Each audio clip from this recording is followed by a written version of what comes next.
Air One, the 22-year-old helicopter used by the Erie County Sheriff's Office, is frequently down for repair.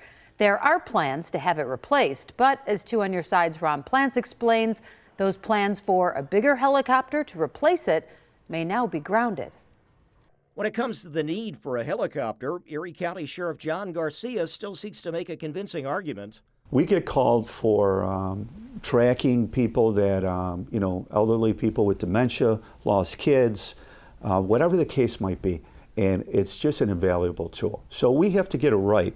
Getting it right might mean right-sized. Garcia originally pitched the purchase of this larger Airbus H-135 model helicopter, which has 2 engines and carries more people than the current Air One. It also potentially costs more in the $7 to $10 million range, with all the equipment like night vision cameras, video downlinks, and of course that specialized rescue hoist, which on Air One can lift over 300 pounds, something which drones definitely cannot do. The sheriff has also justified, with released videos, its use for police to track stolen cars and make arrests. But there's an issue with the FAA. We went ahead with the H-135. Airbus has issues now with the FAA. It hasn't been approved.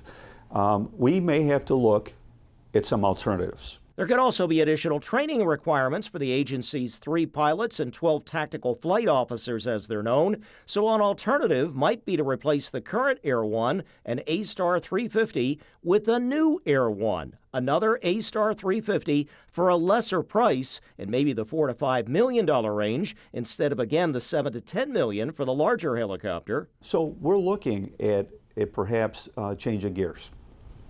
Going with the A-Star, which is, yeah, would be more akin to the current Air One. Yeah. It is. It is. So, for our pilots, it would be a smooth transition. So are we going to end up with an A-Star? Perhaps. Okay. But that has done the job and can do the job. Yeah. And that could do the job. So again, a similar Air One might replace the old Air One. There's also been talk of trying to keep the old model around as a backup.